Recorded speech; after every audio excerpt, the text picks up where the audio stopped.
கிறிஸ்துவுக்குள் எனக்கு அன்பானவர்களே, இந்த புதிய நாளுக்காக நான் நன்றி சொல்லுகிறேன். கடவுள் இந்த புதிய நாளின் மேன்மைகளை நமக்கு கொடுப்பாராக.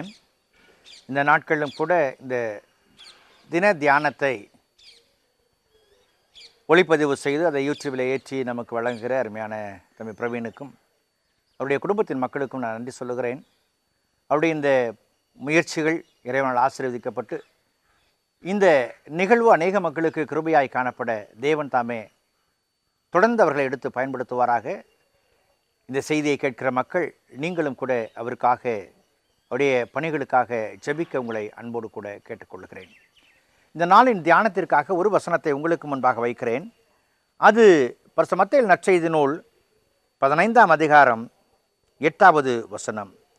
இந்த ஜனங்கள் தங்கள் வாயினால் என்னிடத்தில் சேர்ந்து தங்கள் உதடுகளினால் என்னை கனம் பண்ணுகிறார்கள், அவர்கள் இருதயமோ எனக்கு தூரமாய் விலகி இருக்கிறது. ஆண்டவர் 3 காரியங்களை 3 பிரிவாக சொல்லுகிறார். ஒன்று, ஜனங்கள் வாயினால் என்னிடத்தில் வருகிறார்கள். நம்ம சொல்லுவோம்ல, என்ன நல்லா இருக்கிறீங்களா, வாங்க எப்படி இருக்கிறீங்க அப்படின்னு கேட்போம்ல. அதே போலவே வாயினால் அவரிடத்தில் வருகிறார்கள். என் கடவுள் எனக்கு வேண்டும், அவரிடத்தில் பற்றுதலாக இருக்கிறேன் என்று சொல்லி. அப்புறம் உதடுகளால் கனம் பண்ணுகிறார். பேசும் பொழுது ஒரு வீண் புகழ்ச்சியான காரியங்கள், அது அறிந்தோ அறியாமலோ தரக்குறைவாக எதையும் பேசிவிடாதபடிக்கு ஒரு நேர்த்தியான உச்சரிப்பு, கனம் பண்ணுகிற உச்சரிப்பு.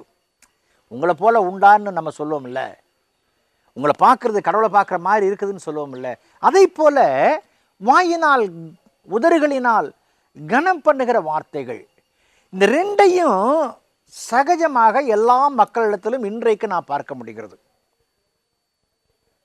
ஏனென்று சொன்னால் இந்த உலகமே ஒரு நாடக மேடை என்று சொல்வார்கள். அதிலே நாம் எல்லோரும் நடிகர்கள் என்று சொல்வார்கள். எங்கே யார்கிட்ட எப்படி பேசணுமோ அப்படி பேசுவோம். இயல்பாக ஒருவன் யாசகம் கேட்க வருகிறான் என்று சொன்னால் யாரிடத்தில் கேட்க வர அந்த இடத்துல வரும்பொழுது அவன் கூனி குறுகி அவன் சோர்வடைந்தவனாக 4 நாளாக பட்னியாக கிடக்கிறேன், 3 மாதமாக பட்னி என்று சொல்லி வருவான். ஆனால் நீங்கள் கொடுத்ததை வாங்கிட்டு அவன் அடுத்த 2 ஸ்டெப் போனதுக்கு பின்னாடி அவனுடைய சரீரம் ஒரு தெளிவடைந்து விடும். ஒருவேளை நீங்கள் கொடுத்ததுனாலயா அல்லது கேட்டுட்டு நம்ம அந்த இடத்த நவுந்துட்டோமே அப்படிங்கிற தெம்பா தெரியாது. ஆனால் நடிக்கிறார்கள். நடிப்பு எல்லா இடத்திலும் வியாபித்திருக்கு. அதை புரிந்து கொண்ட ஆண்டவர் சொல்லுகிறார், இந்த ஜனங்கள் வாயினால் என்னிடத்தில் சேர்ந்து உதடுகளினால் என்னை கனம் பண்ணுகிறார்கள், இருதயமோ தூரமாயிருக்கிறது. அப்படி என்று சொன்னால் இறை சிந்தனைகளும் இறை சித்தங்களும் இறை நோக்கங்களும் நம்மிலே நிறைவேறுவதற்கு இறைவனிடத்திலே அர்ப்பணித்த அர்ப்பணங்கள் அங்கே காணப்படவில்லை என்று சொல்லுகிறார்.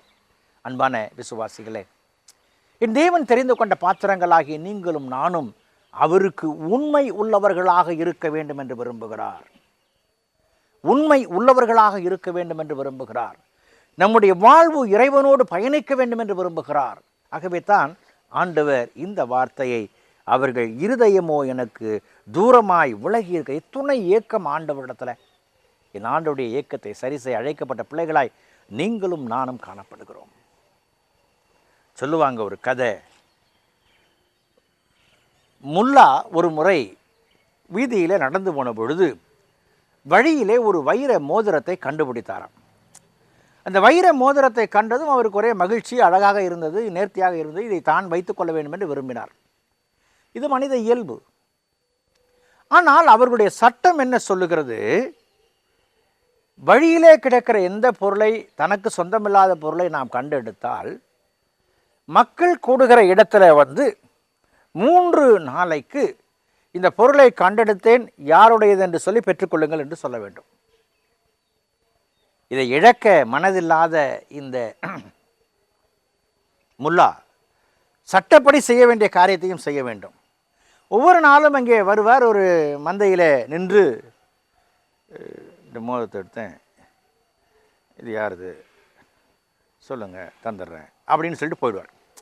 இவர் மிக மெல்லிய சப்தத்தில் சொல்லுவது யாருக்கும் கேட்காது. ஆனால் அவரை பொறுத்தவரையிலே சொல்லிவிட்டேன்.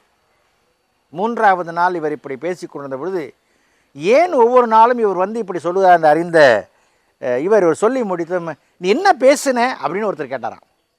என் கடமை முடிந்து விட்டது என்று சொன்னார். அப்படி என்று சொன்னால் 3 நாளைக்கு சொல்ல வேண்டும் சொல்லிவிட்டேன். இனி அந்த மோதிரம் என்னுடையது என்று சொல்லி. அன்புக்குரியவர்களே, இதுதான் இன்றைய அன்றாட வாழ்க்கையாய் காணப்படுகிறது. என் ஆண்டவர் அழைத்த அழைப்பிலே மகிழ்ந்து களிகூறும் பொழுது நான் வாயினால் ஆண்டவரிடத்திலே சேருகிறவனாய் காணப்படுகிறேனா, உதறுகளினால் கனப்படுத்துகிறதோ நிறுத்தி விடுகிறேனா, அல்லது விலகி இருக்கிற இருதயத்தை இறைவனோடு நெருங்கச் செய்கிறேனா?